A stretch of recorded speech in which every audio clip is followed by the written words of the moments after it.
श्री स्वामी समर्थ. नमस्कार सर्वांना. स्वागत आहे तुमचं माझ्या श्री स्वामी समर्थ कृपा या यूट्यूब चॅनलवर.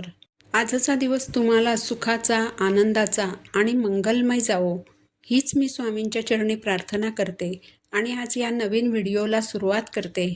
आता लवकरच श्रावण महिन्याला सुरुवात होणार आहे.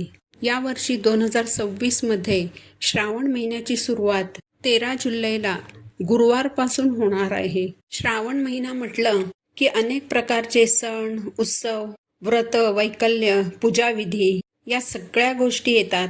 म्हणून श्रावण महिन्याला सणांचा राजा असं म्हटलं जातं. निसर्गाचे सौंदर्य, महादेवांची भक्ती आणि मंगळागौरीसारख्या अनेक सणांमुळे हा महिना अत्यंत पवित्र आणि आनंदाचा मानला जातो. मात्र या श्रावण महिन्यामध्ये आपल्याला काही नियम हे कटाक्षाने पाळायचे आहेत. तसेच या पवित्र महिन्यामध्ये तुमच्याकडे कोणी कितीही मागू द्या, काही वस्तू ज्या आहेत तर त्या वस्तू चुकूनही या श्रावण महिन्यामध्ये कोणालाही देऊ नका. या वस्तू जर घराबाहेर गेल्या तर माता लक्ष्मी सुद्धा तुमची साथ सोडून जाईल आणि संकट, समस्या, अडचणी या सगळ्या गोष्टी घरामध्ये यायला सुरुवात होईल. तर अशा कोणत्या वस्तू आहेत ज्या आपल्याला चुकूनही कोणालाही द्यायच्या नाहीत आणि या श्रावण महिन्यात कोणते महत्त्वाचे नियम आपल्याला कटाक्षाने पाळायचे आहेत याबद्दलची संपूर्ण माहिती आज या व्हिडिओमध्ये मी तुम्हाला सांगणार आहे. यासाठी तुम्ही व्हिडिओ शेवटपर्यंत ऐका. चॅनलवर नवीन असाल तर सबस्क्राईब करा आणि असेच माहितीपूर्ण व्हिडिओ पाहण्यासाठी बेल आयकॉनला प्रेस करा. तर बघा, श्रावण महिना हा चातुर्मासामध्ये येतो आणि चातुर्मासामध्ये प्रत्येकजण जास्तीत जास्त पुण्यकर्म करत असतो. कारण या काळात केलेल्या पुण्यकर्माचं आपल्याला दुप्पटपटीने फळ मिळत असतं. त्याचप्रमाणे या श्रावण महिन्यात जर तुमच्याकडून काही चुका घडल्या तर त्याचे जे वाईट परिणाम असतात ते सुद्धा तुम्हालाच भोगावे लागतात. म्हणून या श्रावण महिन्यात कोणत्या चुका आपल्याला करायच्या नाहीत आणि कोणत्या अशा वस्तू आहेत ज्या आपल्याला चुकूनही कुणालाही द्यायच्या नाहीत.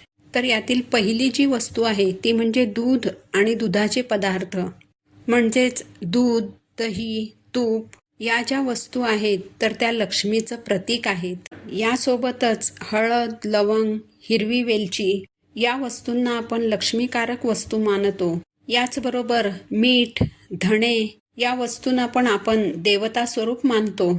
तर या ज्या वस्तू आहेत या संपूर्ण श्रावण महिन्यामध्ये तुम्ही कुणालाही द्यायच्या नाहीत.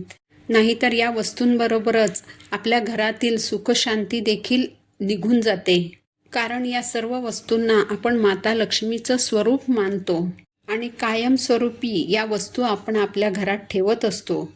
म्हणून या वस्तूंपैकी एखादी वस्तू जरी कोणी तुमच्याकडे मागितली तर यातील कोणतीच वस्तू चुकूनही कोणाला देऊ नका. बघा, श्रावण हा अतिशय पवित्र महिना आहे आणि या महिन्यात लक्ष्मीकारक असलेल्या या वस्तू जर तुम्ही दिल्या तर तुमच्या घरातील लक्ष्मी तुम्ही स्वतःच्या हाताने दुसऱ्यांना देत आहात. तुमचं जे चांगलं नशीब आहे ते तुम्ही स्वतःच्या हाताने दुसऱ्यांच्या हातामध्ये देत आहात असा याचा अर्थ होतो. म्हणून या वस्तू तुम्हाला कोणालाही द्यायच्या नाहीत. यानंतरची दुसरी जी अतिशय महत्त्वाची वस्तू ती म्हणजे आपले पैसे. तर या महिन्यात कोणालाही पैसे उधार देऊ नका आणि तुम्ही स्वतः सुद्धा कोणाकडूनही उधार पैसे घेऊ नका.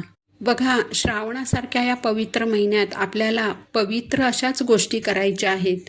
त्यामुळे जेवढं तुमच्याकडे आहे तेवढ्यातच भागवण्याचा प्रयत्न करा. त्यामुळे कुणाकडेही उसने पैसे मागू नका आणि कोणालाही उधार पैसे देऊ नका. लक्षात ठेवा, श्रावणासारख्या या पवित्र महिन्यात जर तुम्ही तुमच्याकडची लक्ष्मी स्वतःहून दुसऱ्यांच्या हातात देत असाल तर ते अगदी चुकीचं आहे. यामुळे आपल्या घरामध्ये अडचणी निर्माण होतात आणि माता लक्ष्मी आपली साथ सोडून जाते. यानंतरची तिसरी जी वस्तू आहे ती म्हणजे आपल्या घरातील झाडू. हिंदू धर्मात झाडूला साक्षात माता लक्ष्मीचं रूप मानलं जातं. झाडूच्या माध्यमातून आपण आपल्या घरातील नकारात्मकता आणि दारिद्र्य घराबाहेर काढत असतो. म्हणून श्रावण महिन्यात आपण आपल्या घरातील झाडू कुणालाही दान करू नये. याचबरोबर आपल्या घरात वापरात असलेला झाडू कोणालाही वापरण्यासाठी देऊ नये. श्रावण महिन्यात नवीन झाडू घरात आणणे हे शुभ मानले जाते. पण आपल्या घरातील झाडू बाहेरच्या व्यक्तीला देणे म्हणजे स्वतःच्या घरातील लक्ष्मी दुसऱ्याला देण्यासारखे आहे. यामुळे घरात आर्थिक चणचण भासते आणि पैशाची आवकही थांबते. यानंतरची महत्त्वाची जी वस्तू आहे ती म्हणजे आपल्या घरातील मीठ. मीठ ही अशी वस्तू आहे जी आपल्या घरातील नकारात्मक ऊर्जा शोषून घेते आणि वास्तुदोष दूर करते. श्रावण महिन्यात विशेषतः संध्याकाळी किंवा रात्रीच्या वेळी घरातील मीठ कोणालाही मोफत किंवा उसने देऊ नये. असे केल्यास घरातील सुख, शांती, समृद्धी नष्ट होते. घरावर कर्जाचा भार वाढत जातो आणि घरात सतत कटकटी सुरू होतात. यानंतरची पुढची जी वस्तू आहे ती म्हणजे स्वतःचे कपडे किंवा दागिने दुसऱ्या व्यक्तीला वापरण्यासाठी देऊ नका. बघा, प्रत्येक व्यक्तीची स्वतःची अशी एक ऊर्जा असते आणि श्रावण महिन्यात व्रत, वैकल्य, उपासना आणि महादेवांची पूजा केल्यामुळे आपल्या शरीरात आणि वस्त्रांमध्ये सात्विक ऊर्जा निर्माण होते. अशी आपली वस्त्र किंवा दागिने दुसऱ्याला वापरायला दिल्याने आपली सात्विक ऊर्जा आणि सकारात्मकता निघून जाते आणि दुसऱ्याची नकारात्मकता आपल्याकडे येऊ शकते. तुम्ही वस्त्रदान करू शकता, पण तुमची वस्त्र थोड्या वेळासाठी कुणालाही वापरायला देऊ नका. श्रावण महिन्यात आपल्या घरातील लोखंडाची वस्तू दुसऱ्या व्यक्तीला तात्पुरती वापरण्यासाठी सुद्धा देऊ नका. ज्योतिषशास्त्रात लोखंडाचा संबंध शनी आणि राहूशी जोडलेला आहे. श्रावण महिन्यात लोखंडाची देवाणघेवाण केल्याने घरात वास्तुदोष निर्माण होतो आणि यामुळे अचानक उद्भवणारे आर्थिक नुकसान होऊ शकते. यानंतरची जी वस्तू आहे ती म्हणजे हळद कुंकू. हळद कुंकू हे सौभाग्याचे, मंगलतेचे आणि साक्षात माता लक्ष्मीचे प्रतीक मानले जाते. श्रावण महिन्यात घरातील देव्हाऱ्यात किंवा पूजेत वापरले जाणारे किंवा नियमित वापरातील हळद कुंकू श्रावण महिन्यात कोणालाही उसने किंवा दान म्हणून देऊ नये. घरातील हळद कुंकू दुसऱ्याला दिल्यास आपल्या घरातील सौभाग्य आणि वास्तूतील सुख, समृद्धी कमी होते. यानंतरची जी वस्तू आहे ती म्हणजे भगवान शिवांचे, भोलेनाथांचे पूजा सामग्रीचे सामान. आपण श्रावण महिन्यामध्ये सोमवारी महादेवांचं व्रत करत असतो, पूजा करत असतो. तर आपल्या पूजा सामग्रीचं काही साहित्य असेल, काही सामान असेल तर ते देखील या श्रावण महिन्यात कुणालाही देऊ नका. देवांच्या ज्या छोट्या पोथी असतात त्यासुद्धा कधीच कुणाला तुम्ही वाचायला देऊ नका, कारण या पोथीसुद्धा आपल्यासाठी देवता स्वरूप असतात. मात्र तुम्ही नवीन ग्रंथ घेऊन तो दान करू शकता.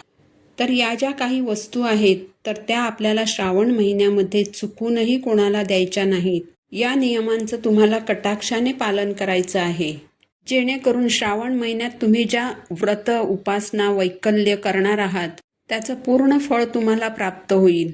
ही माहिती जर तुम्हाला आवडली असेल तर व्हिडिओला लाईक करा, चॅनलला सबस्क्राईब करा. पुन्हा भेटू अशाच एका माहितीपूर्ण व्हिडिओसोबत. तोपर्यंत सर्वांना श्री स्वामी समर्थ.